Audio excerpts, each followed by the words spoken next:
Comment je fais pour garder ma motivation tout le long de l'année pour atteindre les objectifs que je me fixe? En janvier, tu es motivé.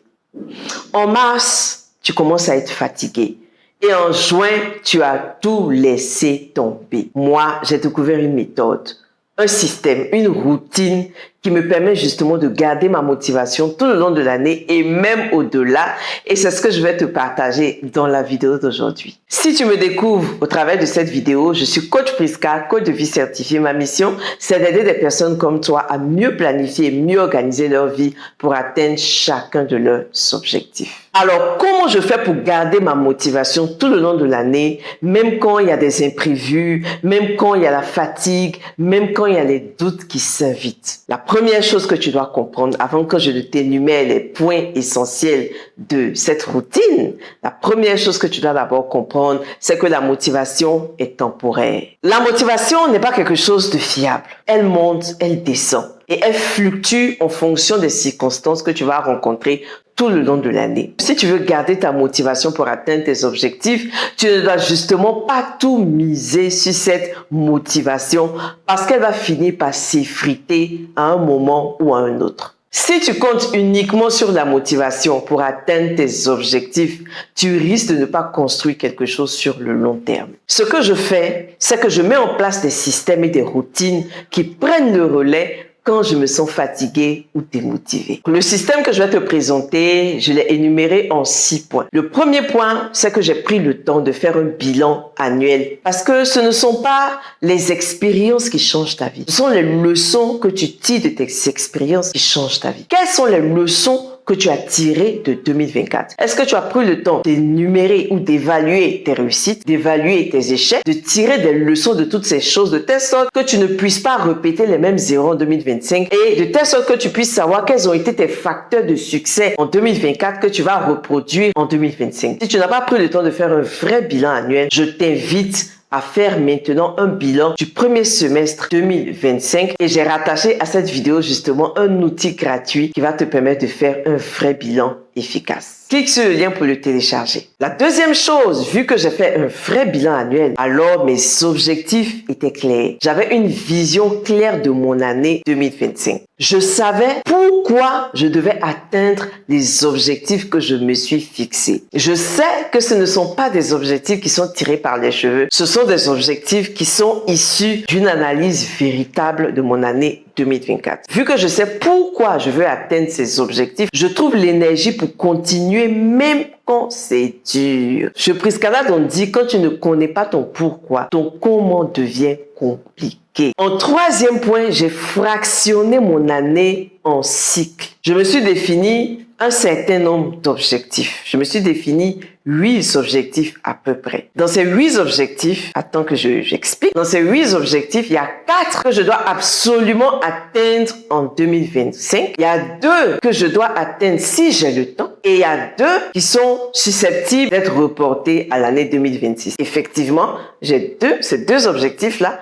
j'ai vu qu'ils méritaient d'attendre 2026. Quand tu te définis des objectifs, assure-toi de définir 4 objectifs qui sont prioritaires pour toi et que tu dois absolument atteindre en 2025, qu'il pleuve ou qu'il neige. Donc ça, c'est déjà clair pour moi. Je repartis chaque objectif par trimestre. J'ai un grand objectif à atteindre en 3 mois. Premier trimestre, deuxième trimestre, troisième trimestre et le dernier trimestre. Voici comment j'organise mes objectifs de telle sorte que je ne me retrouve pas submergé et en même temps, je suis efficace parce que 3 mois, c'est suffisamment long. En même temps, c'est assez challengeant pour te permettre de passer à l'action et d'atteindre tes objectifs. J'ai atteint mes objectifs du premier trimestre. J'ai atteint mes objectifs du deuxième trimestre. Là, je suis en train d'atteindre mes objectifs du troisième trimestre. Et quand j'ai défini mes objectifs, j'ai justement pris le temps de définir les actions que je dois faire mois après mois, semaine après semaine pour faire de chaque objectif une réalité. Donc, j'ai fait ce qu'on appelle une planification annuel. Je sais qu'en janvier, la priorité, c'est ça. En février, la priorité, c'est ça. Chaque mois a une grande priorité issue de l'objectif principal du trimestre que je me suis fixé. Si toi aussi, tu veux avoir ce genre d'organisation et si tu es en Côte d'Ivoire à Abidjan,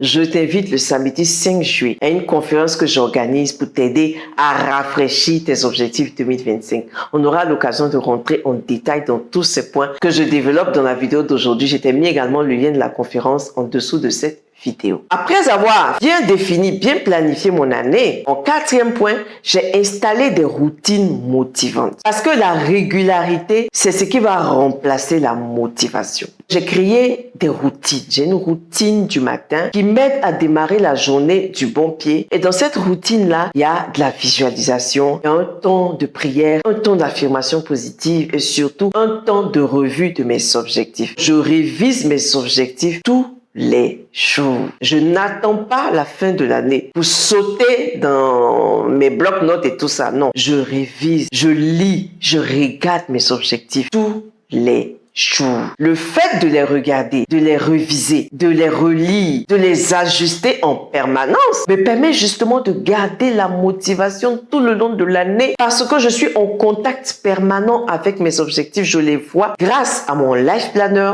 mon Priscana Life Planner. Je vois mes objectifs tous les jours. Je fais le point de mes avancées. Chaque jour, je fais le point de là où j'en suis par rapport aux actions que j'ai définies et je définis également ce qui me reste à faire. Donc, je n'ai pas de pression. Je suis dans le temps. Je reste motivé. Même quand je tombe malade, même quand il y a des moments où ma motivation baisse, je sais identifier les 2 ou 3 actions importantes que je dois faire ce jour-là pour avancer sur mes objectifs et en même temps me reposer. C'est ça la puissance de la planification et du fait de réviser constamment ses objectifs. En 5e point, j'ai fait en sorte que mon environnement puisse être en accord avec les objectifs que je me suis définis. Par exemple, mon objectif de perte de poids, j'avais prévu de perdre 10 kilos en décembre. Là, j'ai déjà perdu 9 kilos. J'ai atteint l'objectif même avant que le délai n'arrive. Ça se félicite. Mets-moi quand même un bravo dans les commentaires parce que j'ai besoin que ça m'encourage. Vu que je veux perdre du poids, j'ai fait en sorte sur les réseaux sociaux de suivre des personnes qui ont perdu du poids, de suivre des personnes qui donnent chaque jour des conseils sur la perte de poids. J'ai même un bloc-notes dédié à la perte de poids dans lequel j'écris chaque jour ce que j'ai mangé, comment je me suis sentie après avoir mangé, quels sont les aliments qui me donnent des douleurs au ventre, quels sont les aliments qui me donnent le sentiment, un bon sentiment de satiété. Mais tout ça, ça se note parce que quand tu écris chaque jour les actions que tu mènes pour atteindre un objectif que tu te fixes, tu à des prises de conscience permanentes. Des prises de conscience permanentes qui t'emmènent à poser les pas qu'il faut pour atteindre les objectifs que tu te fixes. Si tu as un objectif d'évoluer dans ta carrière professionnelle, trouve un bloc-notes dédié à cet objectif-là. Et chaque jour, note ce que tu as fait pour atteindre cet objectif. Je te promets que tu vas atteindre cet objectif-là. Et tu vas faire plus même que ce que tu as prévu. Fais en sorte que ton environnement devienne un allié de tes objectifs. Ton environnement doit te supporter dans l'atteinte de tes objectifs. En 6e point, et non des moindres, il faut savoir anticiper les baisses d'énergie. Aujourd'hui, je suis à un stade où je sais quelles sont les périodes de l'année où je n'ai plus de motivation. En juin, juillet, ma motivation commence à chuter énormément. Mais comme j'ai mis tout ce système en place, je ne le sens même pas. Je peux passer actuellement ma journée sur Netflix à regarder des films toute la journée. Même mon mari m'a dit « Attends, tu regardes trop de films ces temps-ci ?» Oui, parce que je suis dans un temps où j'ai besoin de relâcher la pression. Mais ça ne m'empêche pas d'être productif parce que j'ai mis en place tout ce que je viens de vous citer. Donc, il y a des périodes où tu seras fatigué. Il y a des périodes où tu vas te sentir découragé, tu seras dépassé. Et c'est OK.